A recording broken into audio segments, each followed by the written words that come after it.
Hey there, Mike Robbins here. In this video, I'm going to talk about 8 things that you can do to stay peaceful inside when things aren't necessarily peaceful outside or around you.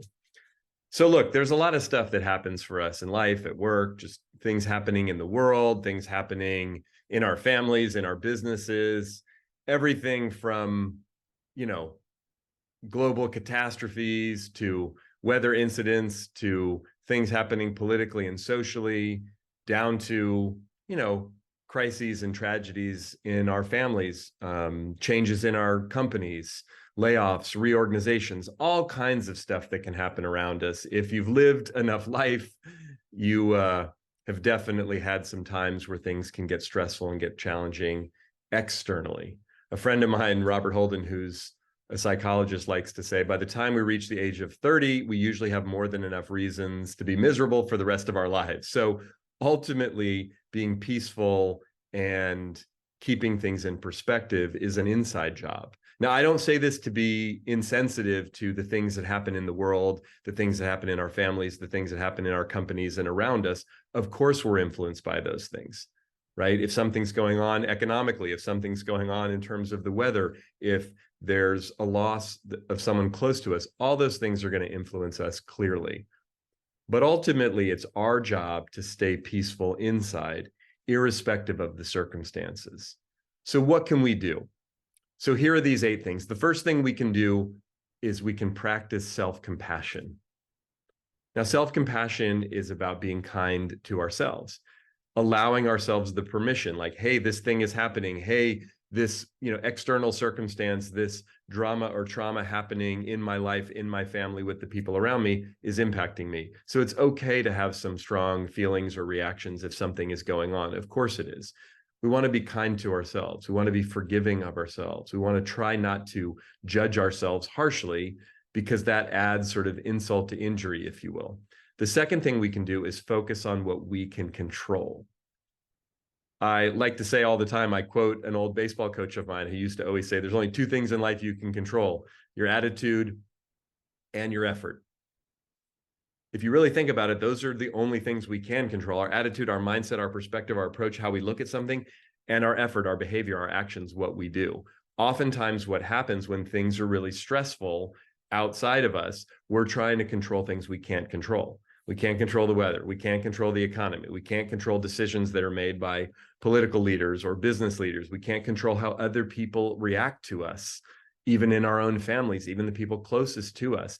As much as we may want to influence them, which is fine, there's a lot of things that are out of our control. So if we focus on the things that we can control, our attitude, our effort, that can keep us a little more grounded, a little more peaceful. The third thing we can do is connect to our values.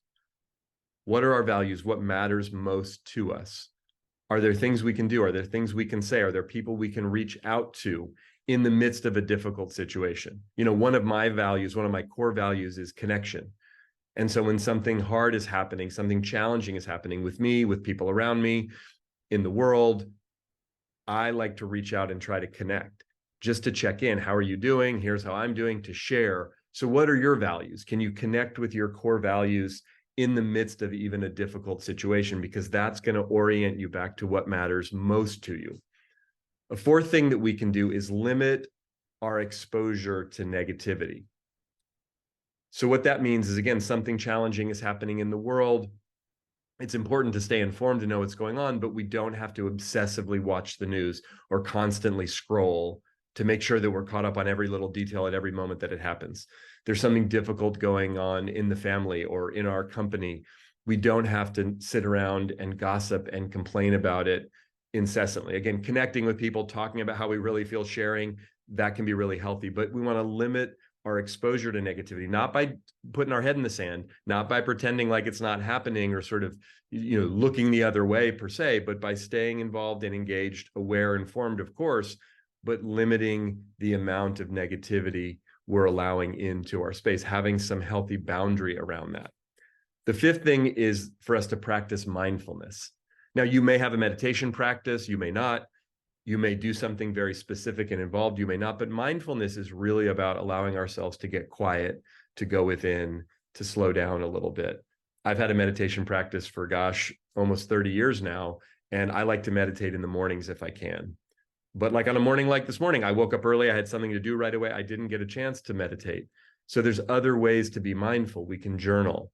We can take a few deep breaths even in our office, or stare out the window at a tree or the sky or a bird, or we can go for a walk.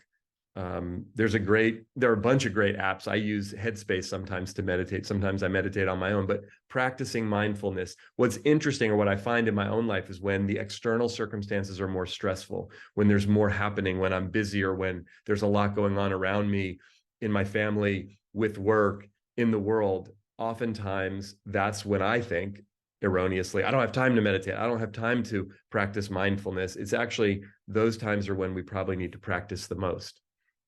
Number 6 is to foster gratitude, to really engage in a gratitude practice. Gratitude is much more than an attitude. It's a practice. One of the journals that I've had for years, I've had different iterations of a gratitude journal where I write things down that I'm grateful for. So you can do that in a journal or on a piece of paper, but reminding ourselves what we're grateful for. I used to have a hard time getting up in the mornings, and so I'd hit the snooze button on my alarm clock, but I wouldn't usually fall all the way back to sleep. And I started this practice many years ago, that as I was in that sort of sleep, not sleep mode, wanting to get up, trying to get up, instead of just my mind racing or kind of beating up on myself for not getting up out of bed, I would go through a mental list of things that I was grateful for in that state. So can we talk about, think about, even ask people what they're grateful for? Now, again, if things are happening that are really stressful and challenging around us, we want to be mindful that we're not sugarcoating it, that we're not just sort of being erroneously Pollyanna positive, right? Toxic positivity is a real thing, but choosing to consciously and authentically focus on what we're grateful for is not Pollyanna, sort of fake positivity. It's choosing to take inventory of the things that we're grateful for, asking other people to talk about and think about things that they're grateful for. Sometimes in the midst of a crisis, in the midst of a tragedy, we're actually reminded of the things that we're grateful for, right? When someone's sick, when someone passes away, when something really horrible happens in the world, it can have us pause and reflect on the things that we appreciate and we're grateful for, maybe that we were taking for granted. So if we can be more conscious and deliberate on fostering and focusing on gratitude, especially when things might not be so peaceful or they may be chaotic around us, that can kind of center us and ground us.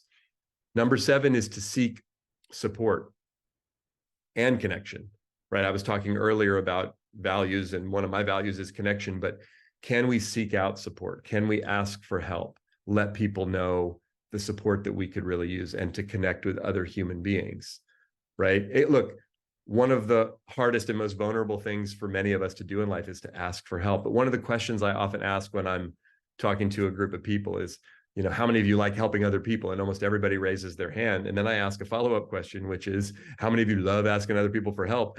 And very few people raise their hand, because asking for help is vulnerable, it's challenging, but doing it is so important and empowering.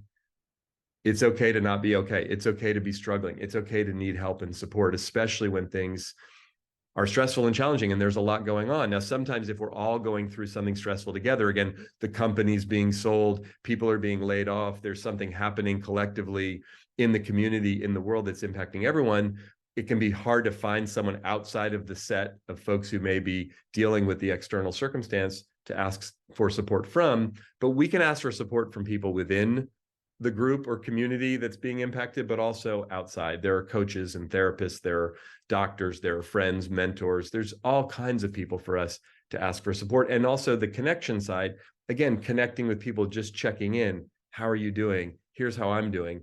That can kind of bring us back to a more grounded, peaceful place. And then number 8 is to take meaningful action. So take some action that is meaningful, that's purposeful, right? Sometimes in the midst of a very difficult situation, I find that I want to find out, what can I do? Is there some action I can take? Is there something I can do? Is there some money I can donate, or something I can post or share or invite people into? Again, sometimes we can feel really powerless, especially when the circumstance is really big, right? but there's almost always some meaningful action that we can take. Sometimes when things get really, really hard or really scary, or I find myself overwhelmed, one of the mantras that I say, and I say this to my wife, Michelle, is what's the next right thing we can do? And sometimes the next right thing is literally drink a glass of water, right? Hug my wife, go for a walk around the block, pick up the phone and reach out to someone with a text or a phone call or whatever. There's always big and small meaningful actions that we can take, but in order to do that, we have to kind of stop and pause and ground ourselves. So these 8 things: practice self-compassion, focus on what you can control, connect with your values, limit your exposure to negativity, practice mindfulness. Number 6 is foster gratitude. Number 7 is seek support and connection. And number 8 is take meaningful action. Look, there are times in life when there's a lot of chaos, there's a lot of stress, there's a lot going on around us, and it's difficult to stay peaceful, to stay grounded. And we absolutely can do it if we practice one or all 8 of these things. So I wish you well in whatever's going on, and I hope you can practice some of these things to find that sense of inner peace, even when things may not be so externally peaceful.